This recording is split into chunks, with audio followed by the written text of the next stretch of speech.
ರೈತರ ಕೃಷಿ ಸಾಲದ ಮೇಲಿನ ಬಡ್ಡಿ ಮನ್ನಾ. ಎಲ್ಲಿ ಸಾಲ ಇರಬೇಕು? ಎಷ್ಟು ಬಡ್ಡಿ ಮನ್ನಾ ಆಗುತ್ತದೆ? ರೈತರು ಮಾಡಿರುವಂತಹ ಕೃಷಿ ಸಾಲದ ಮೇಲಿನ ಬಡ್ಡಿ ಮನ್ನಾ ಆಗಲಿದೆ. ನಿಗದಿತ ಸಹಕಾರ ಸಂಘಗಳ ಸಾಲಕ್ಕೆ ಮಾತ್ರ ಇದು ಅನ್ವಯಿಸಲಿದೆ. ಫೆಬ್ರವರಿ 29ರೊಳಗೆ ಸಾಲ ಪಾವತಿಸಿದರೆ ಮಾತ್ರ ಬಡ್ಡಿ ಮನ್ನಾ ಆಗುತ್ತದೆ.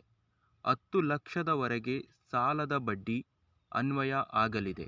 10 ಲಕ್ಷಕ್ಕಿಂತ ಹೆಚ್ಚು ಇದ್ದರೆ ಇದು ಅನ್ವಯಿಸುವುದಿಲ್ಲ. ರೈತರ ಕೃಷಿ ಸಾಲದ ಬಡ್ಡಿ ಮನ್ನಾ ಷರತ್ತುಗಳು ಏನು? ಈ ಯೋಜನೆ ಕೃಷಿಯೇತರ ಸಾಲಗಳಿಗೆ ಅನ್ವಯವಾಗುವುದಿಲ್ಲ. ನಿಗದಿತ ಸಹಕಾರ ಸಂಘಗಳಲ್ಲದೆ ಇತರೆ ಸಹಕಾರ ಸಂಸ್ಥೆಗಳಲ್ಲಿ ಪಡೆದ ಸಾಲಗಳಿಗೆ ಅನ್ವಯ ಆಗುತ್ತದೆ.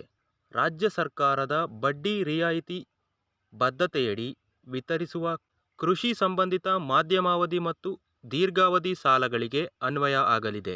ನಬಾರ್ಡ್ ಗುರುತಿಸಿದ ಕೃಷಿ ಸಂಬಂಧಿತ ಮಧ್ಯಮಾವಧಿ ಮತ್ತು ದೀರ್ಘಾವಧಿ ಸಾಲಗಳಿಗೆ ಅಂದರೆ ಲಘು ನೀರಾವರಿ, ಭೂ ಅಭಿವೃದ್ಧಿ, ಸಾವಯವ ಕೃಷಿ, ಪಶು ಸಂಗೋಪನೆ, ಹೈನುಗಾರಿಕೆ, ಮೀನು ಕೃಷಿ, ರೇಷ್ಮೆ ಕೃಷಿ, ಕೃಷಿ ಯಾಂತ್ರೀಕರಣ, ಪ್ಲಾಂಟೇಶನ್, ತೋಟಗಾರಿಕೆ ಅಭಿವೃದ್ಧಿ ಉದ್ದೇಶಗಳಿಗೆ ಮಾತ್ರ ಈ ಯೋಜನೆ ಅನ್ವಯ ಆಗಲಿದೆ.